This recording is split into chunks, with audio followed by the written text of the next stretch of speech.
Feedback straight away is something that makes you think, oh, I really like athletics.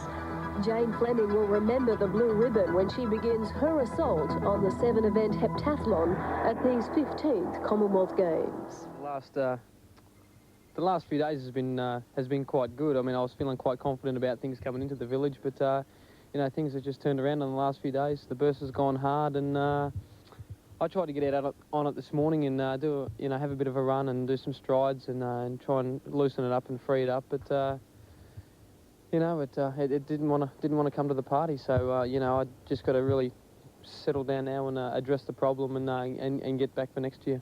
It must be especially cruel, mate, when you did think you had a chance, other than just a normal injury where you break down and that's it. Yeah, it's not like a hammy or anything like that where things can recover very quickly. It's been a while. It's been a tough injury to overcome. Go back 5 weeks ago when things really started to get back on track, and I was able to do a lot of track work.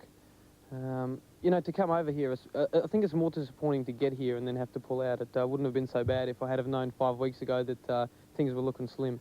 But to get here, feeling in pretty good shape and feeling pretty good about things when everyone's around here smiling and carrying on, and the ceremony was so good and things like that.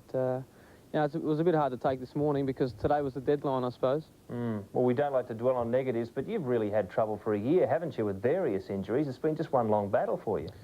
Well, when you're in a game like sprinting, everything's got to be so highly tuned. Everything's got to be 100% on the day. You can't go in to any race really with at 98 or 99%. Everything's got to be spot on.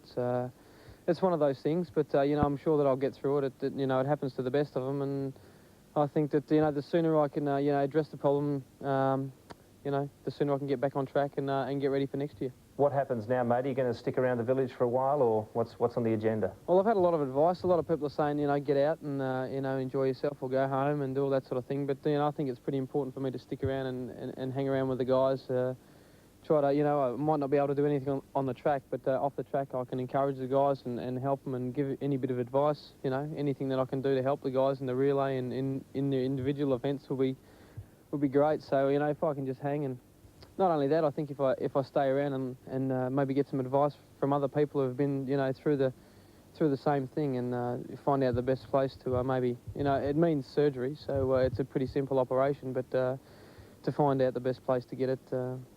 I'll just hang and see how things go. I have to say, mate, that's a wonderful gesture, because for people at home who don't know, the athletics program is busy. There are always places you can go, of course, as you mentioned, and to stay with the team is a very nice thing to do. How do you see our chances in the sprints with the other guys involved, Damien and Steve? Well, to tell you the truth, until now I haven't really thought about it because I've been too busy just trying to get back on track and trying to get my own mind right. But now that I look at it, the Commonwealth sprinting has really taken over the rest of the world. There's maybe a few of the Americans not here, but all the Africans and the Poms and all those guys are all here, and they're all ready to go. So it's going to be a very tough task for all of them, but it was never going to be easy. It's never easy winning a championship. They've got a lot of competition. They've got a lot of hard guys out there, and to make a final is going to be big in the sprints. But to pull a medal here would be something special. Well, Dean, thank you very much for your time this morning, mate. Please try and enjoy your stay as much as you can over the next few days, and all the best for the future. Thanks. Dean Capobianco from the Athletes Village here, and that is the bad news that we've had today, that he has broken down and succumbed to that calf muscle injury, won't be competing, but as he said, a great gesture. He will stay with the team and try and help the rest of them G themselves up for the track and field meet, which begins today.